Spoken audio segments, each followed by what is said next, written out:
യേശുവിൽ സ്നേഹമുള്ള സഹോദരി സഹോദരന്മാരെ, നമ്മുടെ കർത്താവായ ദൈവം നമ്മൾ അനുഭവിക്കുന്ന പലതരത്തിലുള്ള തടസ്സങ്ങളിൽ നിന്നും പലതരത്തിലുള്ള ബന്ധനങ്ങളിൽ നിന്നും നമ്മളെ മോചിപ്പിക്കുകയും വിടുതൽ നിന്ന് നമ്മളെ രക്ഷിക്കുകയും ചെയ്യുന്ന നമ്മുടെ ദൈവമാണ്. നമുക്ക് അറിയാം, തിരുവചനത്തിൽ ഇപ്രകാരം രേഖപ്പെടുത്തിയിരിക്കുകയാണ്. യേശുവിൻ്റെ ജനനത്തെക്കുറിച്ച് മത്തായി സുവിശേഷം 1-ാം അധ്യായം 21-ാം തിരുവചനത്തിൽ ഇങ്ങനെ രേഖപ്പെടുത്തുന്നു: അവൾ ഒരു പുത്രനെ പ്രസവിക്കും, നീ അവന് യേശു എന്ന് പേരിടണം. എന്തെന്നാൽ അവൻ തൻ്റെ ജനത്തെ അവരുടെ പാപത്തിൽ നിന്ന് മോചിക്കും. അപ്പോൾ വിടുതൽ നൽകുക എന്ന് പറഞ്ഞാൽ ഏറ്റവും പ്രധാനപ്പെട്ട കാര്യം, അവൻ പാപത്തിൽ നിന്ന് ജനത്തെ മോചിപ്പിക്കും എന്നതാണ് അതിൻ്റെ ഏറ്റവും പ്രധാനപ്പെട്ട കാര്യം. തുടർന്ന് നമ്മൾ വിശുദ്ധ പൗലോസിൻ്റെ ജീവിതത്തിലേക്ക് നമ്മൾ നോക്കുകയാണ്. പൗലോസ് ക്രിസ്ത്യാനികളെ തേടിപ്പിടിച്ച് അവരെ പീഡിപ്പിക്കുകയും വധിക്കുകയും ചെയ്തുകൊണ്ടിരുന്ന ഒരു മനുഷ്യനാണ്. അങ്ങനെയുള്ള ഒരു മനുഷ്യനെയാണ് കാരുണ്യവാനായ ദൈവം അത്ഭുതകരമായ മാനസാന്തരത്തിലേക്ക് നയിച്ച് അവന് വിടുതൽ കൊടുത്ത് അവനെ തൻ്റെ ശുശ്രൂഷകനായിട്ട് കർത്താവ് അവരെ മാറ്റുകയാണ്. ഈ രംഗം നമുക്ക് അപ്പസ്തോല പ്രവർത്തനം 9-ാം അധ്യായം നമുക്ക് വിവരിച്ചു തരും. എങ്ങനെയാണ് ഇതെല്ലാം സംഭവിച്ചത് എന്ന് വ്യക്തമാക്കുന്നുണ്ട്. പൗലോസ് തന്നെ തൻ്റെ ജീവിതത്തിൽ ഇങ്ങനെ രേഖപ്പെടുത്തിയിരിക്കുകയാണ്. തൻ്റെ തന്നെ ജീവിതത്തെക്കുറിച്ച് പൗലോസ് പറയുന്നത്, തിമോത്തിക്ക് എഴുതിയ 1-ാമത്തെ ലേഖനത്തിൽ 1-ാമത്തെ അധ്യായത്തിൽ വിശുദ്ധ പൗലോസ് ഇങ്ങനെ പറയുകയാണ്: ഞാൻ പാപികളിൽ ഒന്നാമനാണ്, ഞാൻ അവനെ അധിക്ഷേപിക്കുകയും ഞാൻ അവനെ ദൂഷിക്കുകയും ചെയ്ത മനുഷ്യനാണ്, എന്നിട്ടും എനിക്ക് കരുണ ലഭിച്ചു. ഇതാണ് പൗലോസ് പറയുന്ന കാര്യം. എന്നിട്ടും എനിക്ക് കരുണ ലഭിച്ചു. മുമ്പ് ഞാൻ അവനെ നിന്ദിക്കുകയും 1-ാം അധ്യായം 13-ാം തിരുവചനം പറയുന്നു, മുമ്പ് ഞാൻ അവനെ നിന്ദിക്കുകയും പീഡിപ്പിക്കുകയും അധിക്ഷേപിക്കുകയും ചെയ്തെങ്കിലും എനിക്ക് കരുണ ലഭിച്ചു. അപ്പം അങ്ങനെ ഒരു അക്രമവാസനയുള്ള ഒരു മനുഷ്യനായിട്ടാണ് പൗലോസ് ജീവിച്ചത്. 13-ാം വചനം മലയാളത്തിലേക്ക് പരിവർത്തനം ചെയ്തപ്പം ഇംഗ്ലീഷിൽ പറയുന്ന അതിൻ്റെ അത്ര അങ്ങ് വ്യക്തത വന്നിട്ടില്ല. ഇംഗ്ലീഷ് ബൈബിളിൽ രേഖപ്പെടുത്തിയിരിക്കുന്നത് ഇങ്ങനെയാണ്. പൗലോസ് തന്നെക്കുറിച്ച് പറയുകയാണ്: I was a man of violence. Formerly I was a blasphemer and persecutor. അപ്പം ഞാൻ ഒരു അക്രമവാസനയുള്ള ഒരു മനുഷ്യനായിരുന്നു. ഞാൻ ദൂഷണം പറയുന്ന ഒരു മനുഷ്യനായിരുന്നു. മറ്റുള്ളവരെ പീഡിപ്പിക്കുന്ന ഒരു മനുഷ്യനായിരുന്നു. അങ്ങനെ ഉണ്ടായിരുന്ന എനിക്ക് പാപമോചനം കിട്ടുകയും, പാപമോചനം കിട്ടുക മാത്രമല്ല, പാപം എന്നിൽ പ്രവർത്തിച്ച ആ ബന്ധനത്തിൽ നിന്ന് എന്നെ മോചിപ്പിക്കുകയും ചെയ്തു. പ്രിയപ്പെട്ടവരെ, യോഹന്നാൻ്റെ സുവിശേഷം 8-ാം അധ്യായം 34-ാം തിരുവചനത്തിൽ യേശു തന്നെക്കുറിച്ച് തന്നെ ഇങ്ങനെയാണ് രേഖപ്പെടുത്തിയിരിക്കുക. തിരുവചനം 34-ാം തിരുവചനം പറയുകയാണ്: യേശു പ്രതിവചിച്ചു, സത്യം സത്യമായി ഞാൻ നിങ്ങളോട് പറയുന്നു, പാപം ചെയ്യുന്നവൻ പാപത്തിൻ്റെ അടിമയാണ്. അടിമയെക്കാലവും ഭവനത്തിൽ വസിക്കുന്നില്ല, പുത്രനാകട്ടെ വസിക്കുന്നു. അതുകൊണ്ട് പുത്രൻ നിങ്ങളെ സ്വതന്ത്രരാക്കിയാൽ നിങ്ങൾ യഥാർത്ഥത്തിൽ സ്വതന്ത്രരാകും. Praise the Lord. Hallelujah, hallelujah. പ്രിയപ്പെട്ട സഹോദര, പ്രിയപ്പെട്ട സഹോദരി, ഒരു വ്യക്തി പാപം ചെയ്തു കഴിയുമ്പം ആ പാപം സാവധാനം ആ വ്യക്തിയെ അടിമയാക്കുകയാണ് എന്ന സത്യമാണ് യേശു നമ്മളെ പഠിപ്പിക്കുക. ഒരു പ്രാവശ്യം അക്രമം പ്രവർത്തിക്കാൻ ഇടയായ ഒരു മനുഷ്യൻ, അങ്ങനെ ഒരു പ്രാവശ്യം അക്രമം പ്രവർത്തിച്ചു, ഒരാളെ ആക്രമിക്കാനിടയായി. അതിനുശേഷം അതേപോലൊരു സാഹചര്യം വീണ്ടും ഉണ്ടാകുന്നു, അവൻ വീണ്ടും ആക്രമിക്കുന്നു. അങ്ങനെ പല അക്രമ കാര്യങ്ങൾ പ്രവർത്തിച്ച് ആ അക്രമങ്ങളിലൊക്കെ പ്രതിയോഗിയെ നശിപ്പിക്കാനും വിജയിക്കാനും ഒക്കെ കഴിഞ്ഞപ്പോൾ അവനിലെ അക്രമവാസനയും വർദ്ധിക്കുകയാണ്. ചെറിയ ഒരു കാര്യത്തിന് തന്നെ പെട്ടെന്ന് അക്രമം ചെയ്യാനായിട്ടുള്ള പ്രവണത ആ വ്യക്തിയിൽ വളർന്നു വരികയാണ്. അങ്ങനെ ഒരു വ്യക്തി അക്രമവാസനയുള്ളവനായിട്ട് മാറുന്നു. മറ്റുള്ളവരെ ദൂഷണം പറയുക, അവരുടെ കുറ്റം പറയുക, തെറ്റായിട്ട് ആരോപിക്കുക, ഇത്തരം പ്രവൃത്തി ചെയ്യുന്ന ഒരു മനുഷ്യൻ ഒരു പ്രാവശ്യം അത് ചെയ്തു. അപ്രകാരം ചെയ്തപ്പോൾ അവൻ്റെ പ്രതിയോഗിയെ പ്രതിരോധിക്കാനും അവനെ അമർച്ച ചെയ്യാനും കഴിഞ്ഞു. അപ്പോൾ പിന്നീട് പലതവണ ഇതേ പ്രവൃത്തി ചെയ്യാനിടയായി. കുറച്ച് കഴിഞ്ഞപ്പോൾ എവിടെയും ഏത് പ്രതിസന്ധിയിലും എപ്പോഴും മറ്റുള്ളവരെ കുറ്റം പറഞ്ഞ് പ്രതിയോഗിയെ അടിച്ചമർത്തുവാനും അവൻ്റെ മേൽ ആധിപത്യം പുലർത്താനുമുള്ള ഒരു കഴിവ് അവന് സിദ്ധിച്ചതുപോലെ അവൻ ആ പാപത്തിന് അടിമയായിട്ട് മാറുകയാണ്. കുറച്ച് കഴിയുമ്പം ആ നാട്ടിലെ ജനങ്ങൾ എല്ലാം അവനെ ഭയപ്പെടാൻ തുടങ്ങി. അവൻ അക്രമവാസനയുള്ളവനും ദൂഷണം പറയുന്നവനും വഴക്കുണ്ടാക്കുന്നതും ഭിന്നതയും കലഹവും ഉണ്ടാക്കുന്നവനാണ്. അവൻ്റെ അരികിലേക്ക് പോകാൻ തന്നെ ജനം മടിക്കുന്നു.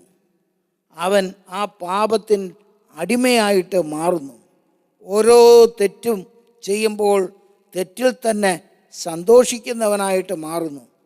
പിന്നീട് കുറേ കാലം കഴിയുമ്പം വലിയ വലിയ തെറ്റുകളിൽ വീണിട്ട് അതിൽ നിന്നും പുറത്തു കടക്കാൻ പറ്റണില്ല. ഈ അക്രമവാസന വഴിയായിട്ട് പലതും നഷ്ടപ്പെടാനിടയായി.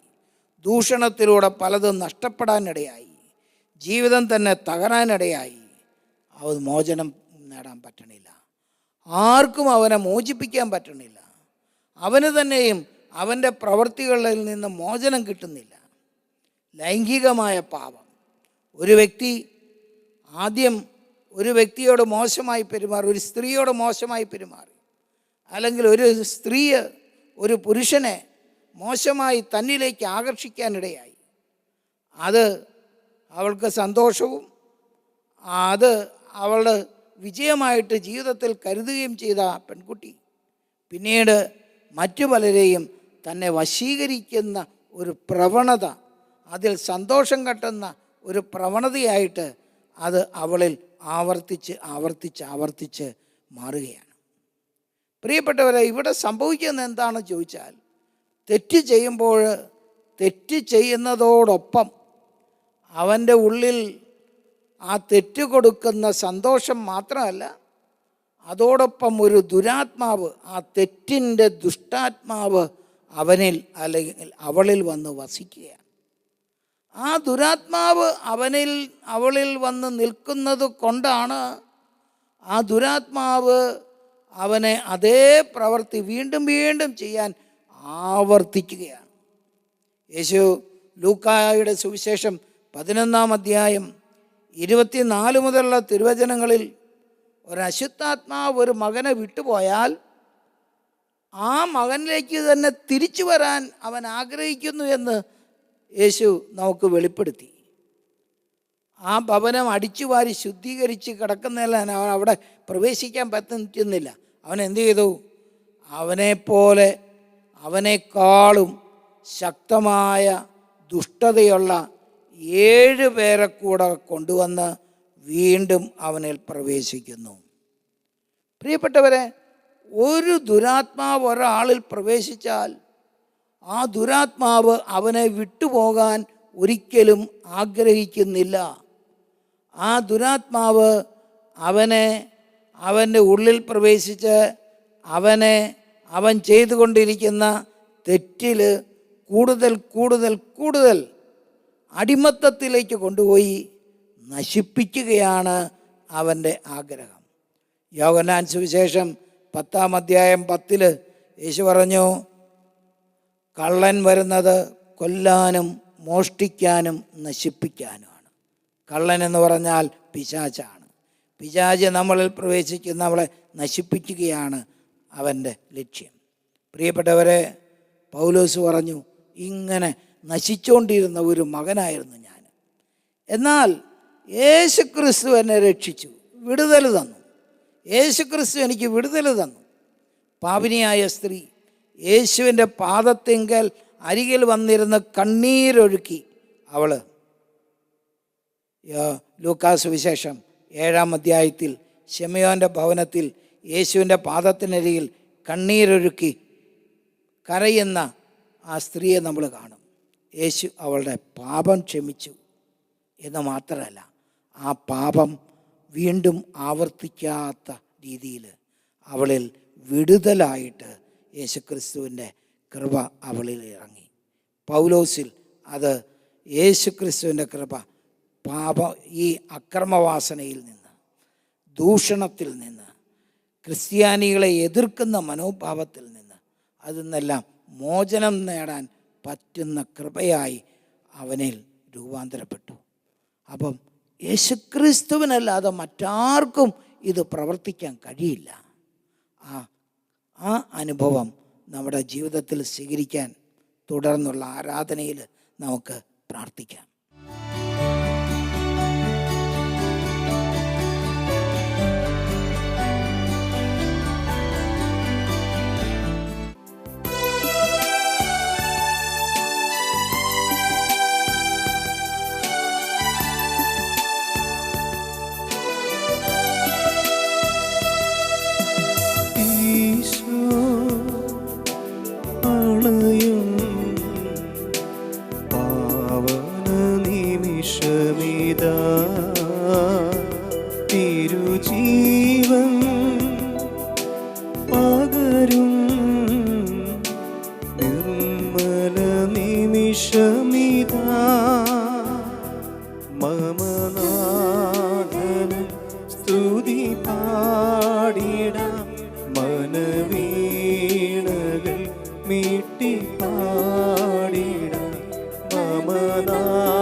സ്തോത്രം സ്തോത്രം സ്തോത്രം, ആരാധന ആരാധന ആരാധന.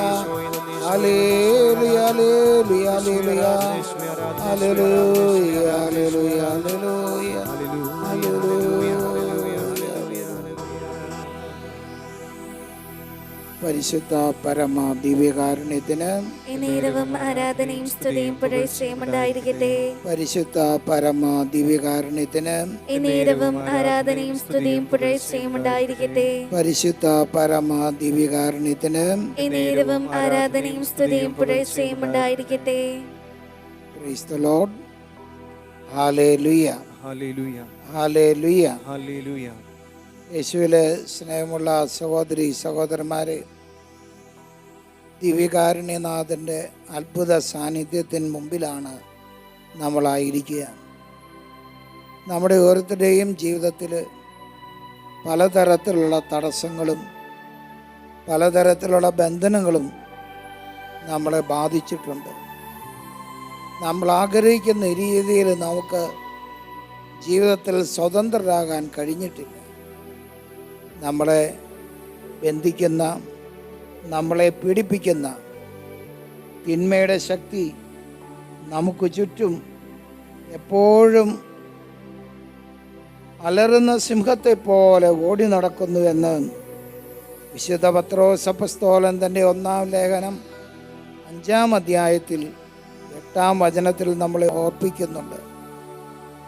നിങ്ങളുടെ ശത്രുവായ പിശാച് അലറുന്ന സിംഹത്തെ പോലെ ആരെ വിഴുങ്ങണമെന്ന് അന്വേഷിച്ച് ചുറ്റി നടക്കുന്നു. പ്രിയപ്പെട്ടവരെ, നമ്മുടെ ക്രിസ്തീയ ജീവിതം എന്ന് പറയുന്നത് തിന്മയുടെ ശക്തികളോടുള്ള പോരാട്ടമാണ്.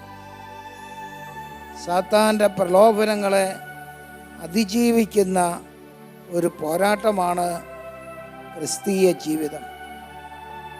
പോരാടി വിജയിക്കുവാനായി ദൈവം നിയോഗിച്ച വ്യക്തികളാണ് നമ്മൾ ഓരോരുത്തരും. ജീവിതത്തിൽ ഒരിക്കലും ഒരു പോരാട്ടവും ഉണ്ടാകില്ല, പ്രതിസന്ധി ഉണ്ടാകത്തില്ല, ബുദ്ധിമുട്ടുകൾ ഉണ്ടാകില്ല എന്ന് ധരിച്ച് ജീവിക്കുന്നത് മൗഢ്യമാണ്. നമ്മുടെ ജീവിതം എന്നും ഏതെങ്കിലും ചില തടസ്സങ്ങളെയും ബന്ധനങ്ങളെയും അതിജീവിക്കേണ്ടിയിരിക്കുന്നു. ഈ ജീവിതത്തിലെ ബന്ധനങ്ങളെയും തടസ്സങ്ങളെയും അതിജീവിക്കാനുള്ള ശക്തിയും കരുത്തുമാണ് നമുക്ക് വിശ്വാസത്തിലൂടെ നമ്മുടെ ദൈവം നമുക്ക് പ്രദാനം ചെയ്യുന്നത്. ആരെല്ലാം യേശുക്രിസ്തുവിൽ ആശ്രയിക്കുന്നുവോ, യേശുക്രിസ്തുവിനെ രക്ഷകനായിട്ട് സ്വീകരിക്കുന്നുവോ, അവർക്കെല്ലാം തന്നെ നമ്മുടെ കർത്താവായ ദൈവം അത്ഭുതകരമായ വിടുതൽ നൽകും. ഏത് പൈശാചിക ശക്തി നമ്മളെ വളഞ്ഞാലും അവയെ എല്ലാം പരാജയപ്പെടുത്താനുള്ള ദൈവകൃപ നമുക്ക് കർത്താവ് തരും. ലൂക്കാ സുവിശേഷം 10-ാം അധ്യായം 19-ാം തിരുവചനം ഇങ്ങനെ പറയുന്നു: ഇതാ ഞാൻ പാമ്പുകളുടെയും തേളുകളുടെയും ശത്രുവിൻ്റെ സകല ശക്തികളുടെയും മേലെ ചവിട്ടി നടക്കാൻ ഞാൻ നിനക്ക് അധികാരം തരുന്നു, ഒന്നും നിന്നെ ഉപദ്രവിക്കുകയില്ല. ഇത് യേശു തന്ന വാഗ്ദാനമാണ്. യേശുക്രിസ്തുവിൽ വിശ്വസിക്കുന്ന എല്ലാവർക്കും പാമ്പുകളുടെയും തേളുകളുടെയും മേൽ ചവിട്ടി നടക്കാൻ അവിടുന്ന് അധികാരം തരികയാണ്. പ്രിയപ്പെട്ടവരെ, പാമ്പ്, തേള് എന്നെല്ലാം പറഞ്ഞാൽ അത് കേൾക്കുമ്പോൾ തന്നെ നമുക്ക് മനസ്സിലാകും പൈശാചിക ശക്തികളെയാണ് യേശു ഉദ്ദേശിക്കുന്നത്. അവയെ പരാജയപ്പെടുത്താനുള്ള ശക്തിയാണ് വിശ്വാസത്തിലൂടെ നമുക്ക് കർത്താവ് തന്നിരിക്കുക. അത് നമ്മൾ നമ്മുടെ ജീവിതത്തിൽ ഉപയോഗിക്കണം.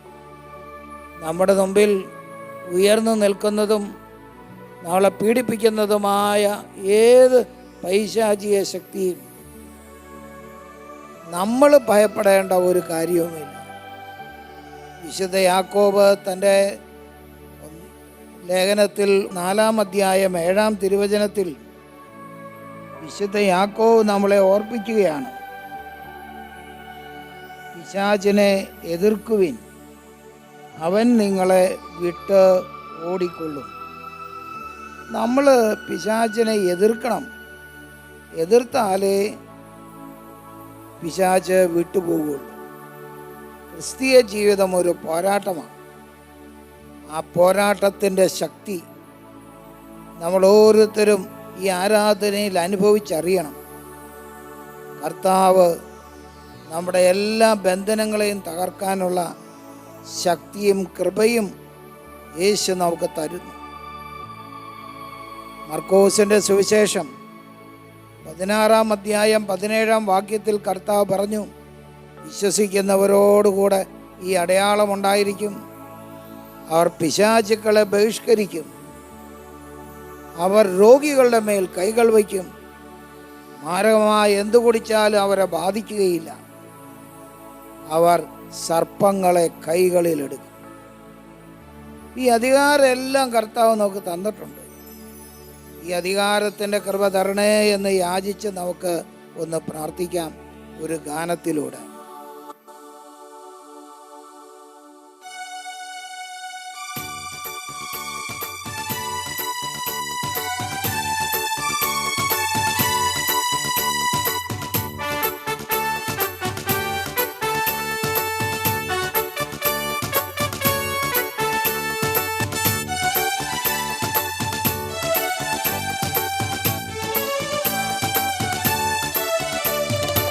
ആരാധിക്കുമ്പോൾ വിടുതൽ, ആരാധിക്കുമ്പോൾ സൗഖ്യം, ആരാധിക്കുമ്പോൾ വിടുതൽ, ആരാധിക്കുമ്പോൾ സൗഖ്യം.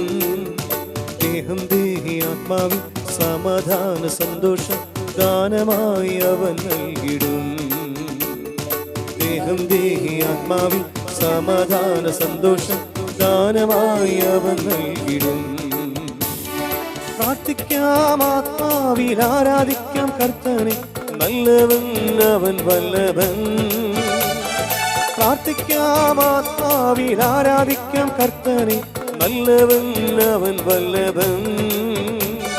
പ്രാർത്ഥിക്കാം ആത്മാവിൽ ആരാധിക്കാം കർത്തനെ, നല്ലവൻ അവൻ വല്ലഭൻ. വിടുതൽ എന്നും പ്രാപിക്കാം, വിടുതൽ എന്നും പ്രാപിക്കാം.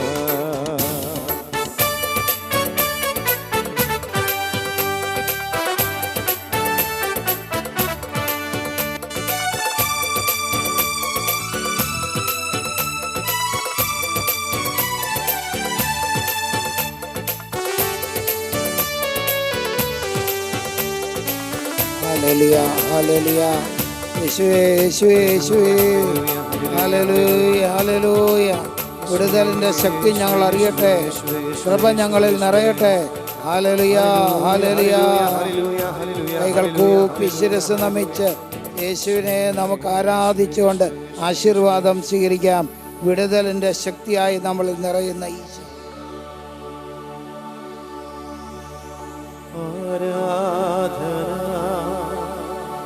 ആരാധന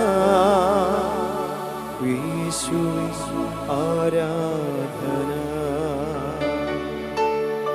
ആരാധന, ആരാധന യേശുവേ, ആരാധന, ആരാധന, ആരാധന യേശുവേ, ആരാധന. പരിശുദ്ധ പരമ ദിവ്യകാരുണ്യത്തിന് എന്നേരവും ആരാധനയും സ്തുതിയും പുകഴ്ചയും ഉണ്ടായിരിക്കട്ടെ. പരിശുദ്ധ പരമ ദിവ്യകാരുണ്യത്തിന് എന്നേരവും ആരാധനയും സ്തുതിയും പുകഴ്ചയും ഉണ്ടായിരിക്കട്ടെ. പരിശുദ്ധ പരമ ദിവ്യകാരുണ്യത്തിന് എന്നേരവും ആരാധനയും സ്തുതിയും പുകഴ്ചയും ഉണ്ടായിരിക്കട്ടെ.